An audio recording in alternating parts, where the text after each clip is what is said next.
Elise slowly opened her eyes. She looked over at the window. It was still dark outside, but the first little points of dawn were beginning to show over the horizon and through her window. She smiled contentedly. She then turned her head to the other side, without having moved any other muscle, and glanced over at the sleeping figure to her left. He was breathing in and out slowly and deeply, clearly quite deep in sleep. She turned her entire body towards the side of the bed and slowly moved the covers to the side. What a beautiful day. A warm, sunny day after a beautiful night, batbirds chirping, a wonderful sunrise, and today's the day I finally get to be a scout. She smiled. Her dreams were within reach. She felt powerful and lucky. Every day she was aware of how wonderful it was to live in the powerful Ulmnian Empire. Elise Norling, 23 years old, had idolized Zion Arueak since she was a little girl. Born on the first Triad colony, the planet of UB4, in 10,022, she grew up hearing stories of the Champion of Nokaris and of Zion's Fire Maidens, a fledgling group of young, energetic Ulmnians who traveled the stars, scouting out new planets for the Triad to colonize and study. As every young woman did, she aspired to be a member of the Triad's famed Ulmnian military.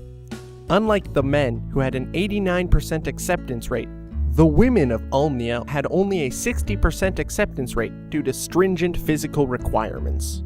6 months previous, she had applied to the local military office to become a scout. She had been training for years and had even been selected by the school as the most likely candidate to be a planetary inspector.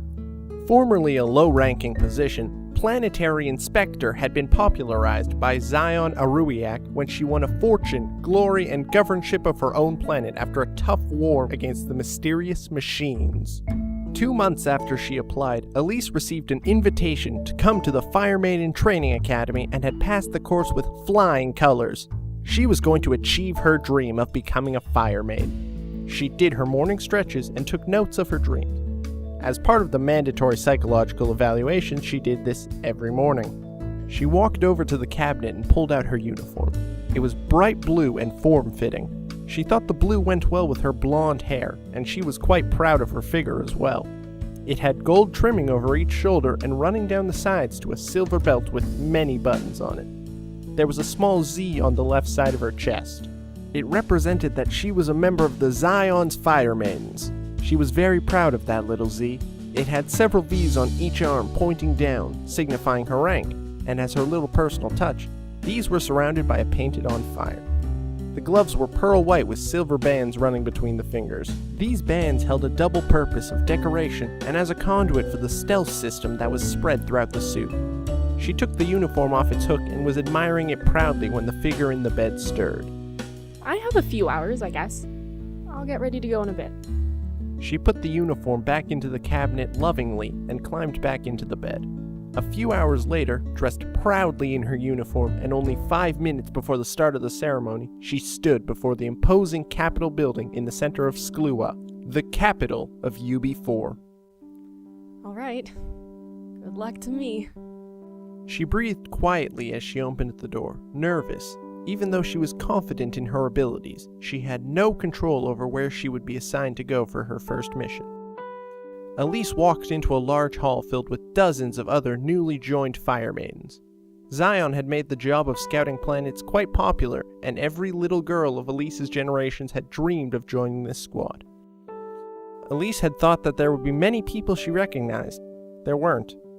Many of the girls here didn't seem to be native to UB4. Most seemed to be from Earth.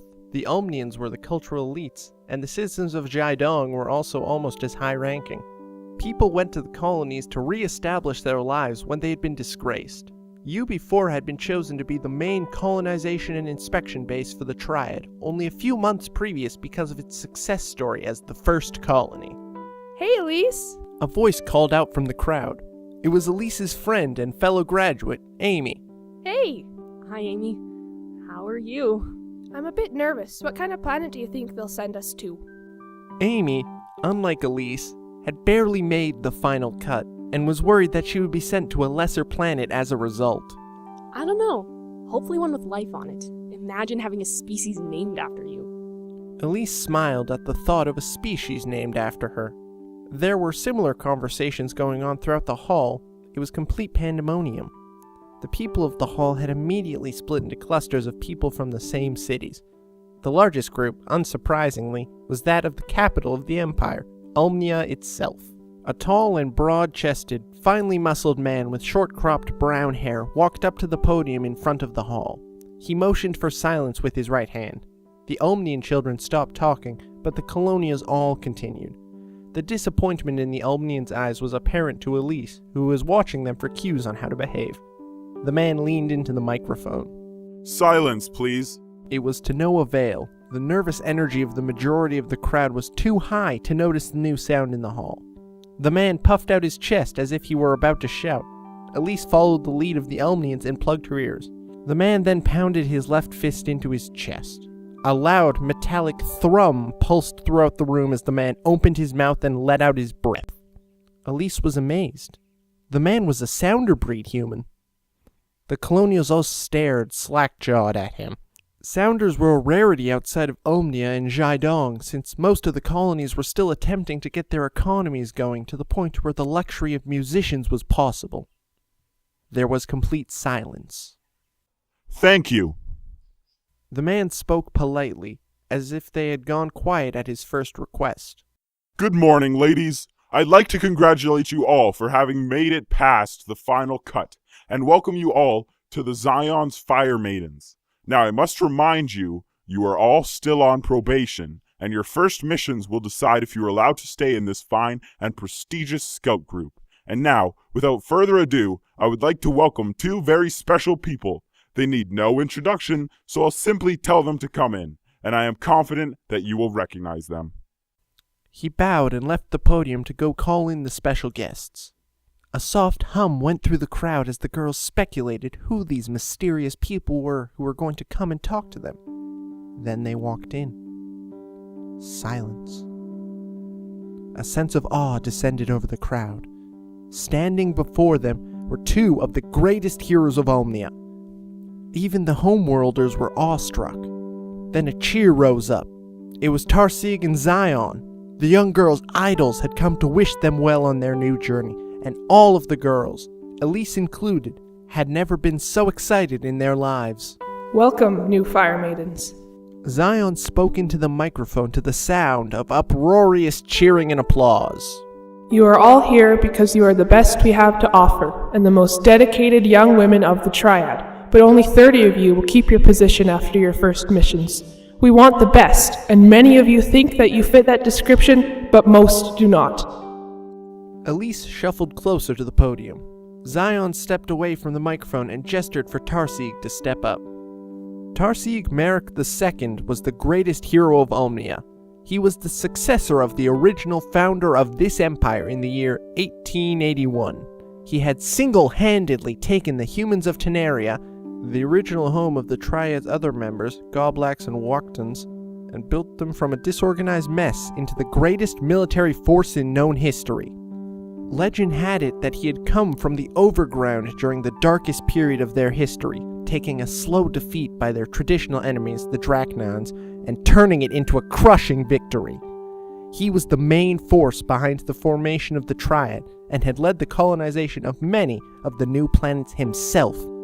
This legendary being stepped up to the microphone to the sound of applause even greater than that which had greeted Zion.